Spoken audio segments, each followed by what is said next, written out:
Programme में एक बार फिर खुशामदीद नाज़रीन। आलमी मंजरनामे के बाद पाकिस्तान के कुछ सियासी मंजरनामे की भी बात करते हैं और हमारे साथ मौजूद हैं साबिक गवर्नर सिंध मोहम्मद ज़ुबैर साहब। सर बहुत शुक्रिया वक्त देने के लिए। सर पहले तो मैं ये जानना चाहूँगा कि अपोजिशन जमात है, तहरीक इंसाफ या दीगर जमातें मौजूदा हुकूमत के ऊपर कहा जाता है कि लेजिटिमेसी का बहुत बड़ा इशू है, लेकिन जिस तरह डिप्लोमेटिक फ्रंट पे पाकिस्तान को इंगेज किया जा रहा है और आपने देखा है कि हालिया दिनों में जो सऊदी अरब के साथ मुआहदा हुआ दिफाई, और उसके बाद हम पाकिस्तान के अंदर भी सैलाब के मामला को देखें तो अब कहा जा रहा है कि बिजली के बिल माफ़ किए जा रहे हैं, और उसको लेके पहले तो IMF को हर बात पे एतराज़ था, लेकिन अब तो वहाँ से भी बड़े पॉजिटिव सिग्नल्स आ रहे हैं। तो सर अब आपको लगता नहीं है कि चीज़ें बदल रही हैं? और बिलखसूस मरियम नवाज साहब ने तो गुज़श्ता दिनों सरगोदा में एक जलसे से खिताब करते हुए भी कहा है कि जेल में बैठे शख्स को मालूम नहीं है कि बाहर हालात बदल चुके हैं। अब पाकिस्तान की आलमी सतह पर इज़्ज़त भी बहाल हो चुकी है और मुल्क के अंदर भी एक स्टेबिलिटी आ रही है। अभी भी आपको लगता है सर ये हुकूमत गैर मकबूल है और चीज़ें बेहतर अंदाज में आगे नहीं बढ़ पाएंगी? देखिए, दो मुख्तलिफ चीज़ें हैं। एक हमारी जो कामयाबी, जैसे जंग में हमें कामयाबी मिली थी मेन, और इसी तरह से अभी डिप्लोमेटिक फ्रंट पर आपने जिक्र किया, हमें भरपूर कामयाबी मिली है। पाकिस्तान सऊदी अरेबिया के जो डिफेंस एग्रीमेंट है और पाकिस्तान की इंटरनेशनल स्टैंडिंग भी इम्प्रूव हुई है। इन सब चीज़ों में कोई दो राय नहीं, और इसको रिकग्नाइज करना और एक्सेप्ट करना ही रियलिटी है। लेकिन इसका मतलब ये नहीं कि डोमेस्टिक फ्रंट पर आपके तमाम प्रॉब्लम्स हल हो चुके हैं।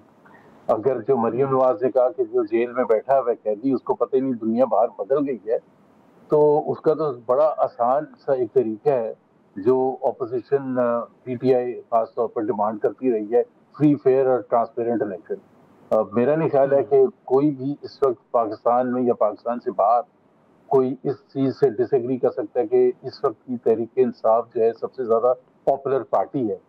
देखिए, जब आप जंगों में फतह हासिल करते हैं या आप डिप्लोमेटिक फ्रंट पर करते हैं तो पाकिस्तान का आइन मुअत्तल नहीं होता। पाकिस्तान के आइन के हिसाब से जुडिशरी की इंडिपेंडेंस आप खत्म नहीं कर सकते, आप फ्रीडम ऑफ स्पीच को खत्म नहीं कर सकते, आप पार्लियामेंट की सोवरेनिटी को नहीं खत्म कर सकते कि देखें जी हमें जंग में इतनी कामयाबी हुई है। सेकेंड वर्ल्ड वॉर में जितनी बड़ी कामयाबी हुई थी चर्चिल को, ब्रिटेन को, उससे बड़ी कामयाबी वो तो ये तो कुछ भी नहीं है। एक ऐसी मुश्किल हालत में जब पूरा यूरोप बैठ गया था हिटलर के सामने, तो चर्चिल ने ब्रिटेन को विक्ट्री दिलवाई, लेकिन उसके चंद माह बाद इलेक्शन हुए, वो हार गया। And that is the reality. वो दो डिफरेंट चीजें होती हैं। ये कहना कि जी जंग में हम पता हासिल कर लिए तो अब ऑपोजिशन चुप करके बैठ जाए या इस्लामाबाद हाई कोर्ट के जजेस चुप करके बैठ जाए, ऐसा नहीं होगा। सही। लेकिन ज़ुबैर साहब, जिस तरह की फैक्ट शीट आप हमारे सामने रखते हैं या जो आप लॉजिकल पॉइंट के साथ गुफ्तगू करते हैं, तहरीक इंसाफ गोया कि उनका तर्ज अमल आपको ठीक लगता है कि जो एक लीगल फोरम है विच इज़ पार्लियामेंट, या आप मीडिया पे आके अपनी बात कर सकते हैं, वहाँ पे वो बैठे लोग इस तरह की ना तो गुफ्तगू करते हैं ना अपना मुकदमा अपना बेहतर अंदाज में पेश करते हैं? उनका तर्ज अमल तो वही पुराना है, आप कमेटियों से इस्तीफे दे दें, आप पार्लियामान की कार्रवाई का हिस्सा ना बने, इस तरह आप हुकूमत के लिए क्राइसिस पैदा करेंगे। तो आपको उनका तर्ज अमल कैसा लग रहा है? इसके नतीजे में मौजूदा हुकूमत को वो राइट ट्रैक पे लाने में कामयाब हो पाएंगे या अपने नुकसान करेंगे?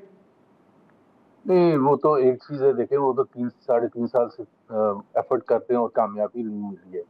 और कामयाबी तो दूर की बात है, इस वक्त पोजीशन उनकी अगर इमरान खान की मकबूलियत ही बचा रही है ना, और तो कुछ भी नहीं है, इमरान खान की मकबूलियत बचा रही है।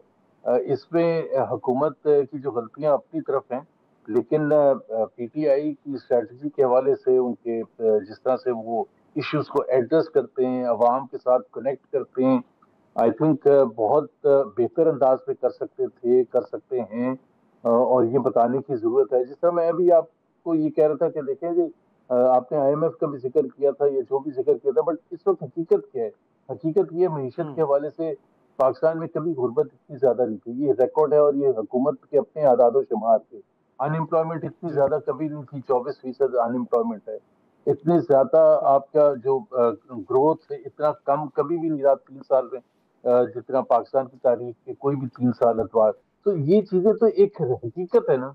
अब वो हकीकत है आपके लोगों की मुश्किलात इसको इस की वजह से इतनी ज़्यादा शदीद है, आपको कनेक्ट करना है। मैं पीटीआई के हवाले से बात कर रहा हूँ। आपको ये बताने की ज़रूरत है कि ये इस हुकूमत ने मरवा दी, ये आपको कुछ भी नहीं देंगे। ये बातें करते हैं, बड़ी-बड़ी बातें करते हैं, बाहर के दौरे करते हैं। अभी ये जिस तरह शहबाज शरीफ साहब दर्जनों दौरे कर चुके हैं, मेरा ख्याल है 100 से ज़्यादा दौरे किए होंगे इन्होंने 2022 से लेके अभी तक 3.5 साल में। और यही कहा जाता है कि इन्वेस्टमेंट लेके आते हैं। अब जो आज सिचुएशन है, पिछले 2 साल की जो सिचुएशन है, ये वर्स्ट एवर है सिंस 1974। ये आप मुझे खुद बताइए, तो इसका मतलब इन्वेस्टमेंट आ ही नहीं रहा। इसका मतलब क्या है? नंबर्स पता है, इन्वेस्टमेंट नहीं आ रहे। तो इन्वेस्टमेंट नहीं आएगा तो फिर आगे कहानी कैसे शुरू होगी? नाज़रीन, प्रोग्राम एक छोटा सा ब्रेक, अभी वापस आते हैं, गुफ्तगू के सिलसिले को आगे बढ़ाते हैं।